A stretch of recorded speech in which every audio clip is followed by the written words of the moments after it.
जय गुरुदेव। संपूर्ण सुख। जब सुख की बात आती है तो लोगों में एक भ्रांति है कि सुख यथार्थ है, जबकि ऐसा है नहीं। जिस सुख की हम परिकल्पना करते हैं वह सुख हमें इस संसार में कदापि नहीं मिल सकता। और वो जो सुख मिलता है, जिसके लिए लोगों ने कहा कि जीवन धन्य हो जाता है, आत्मा उसको पाकर के कृतार्थ हो जाती है, वो सुख सिर्फ सतगुरु से मिलता है। सतगुरु सुखों की खान होते हैं।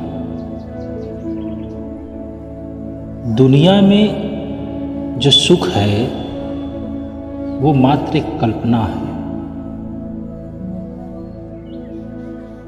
सच्चा सुख हमें सतगुरु के समीप जाके मिलेगा, और उनका शब्द यदि हृदय में रमा हो जाए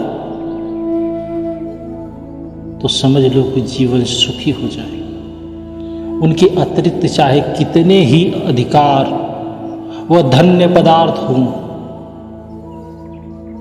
सुख तुम्हें स्थायी नहीं मिल सकता। यह मत सोचो कि मरणोपरांत मेरी पूजी या मेरे संबंधी किसी काम आएंगे। आगे तो भक्त धन ही कमाता है। आपने जो धन कमाया था वो यही रहेगा। जो भक्ति का धन है वही आगे काम आता है। इसलिए उचित यही है कि अभी से जो धन काम आएगा उसको इकट्ठा करते चलो। तुम आज हो तो कल नहीं। फिर इन वस्तुओं को दिल से क्यों लगाए बैठे हो?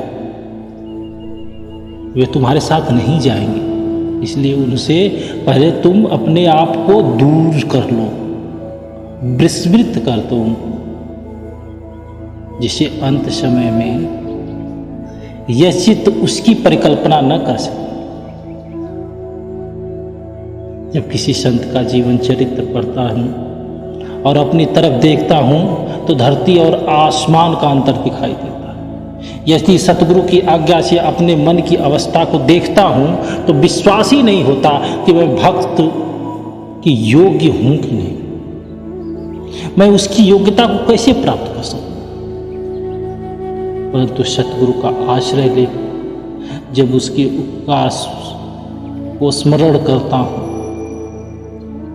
तो निराशा में आशा चलती कि उनकी कृपा से कुछ भी संभव हो सकता है। कभी कोई भूल हो जाए तो निसंकोच क्षमा मांगना। मन से वो सारी प्रवृत्तियां निकल जाती हैं। कहने का एक ही तात्पर्य है कि गुरु आज्ञा में, गुरु पूजा में, गुरु शब्द में उस सुख का यथार्थ है। सुख की प्राप्ति सतगुरु है। जय गुरुदेव।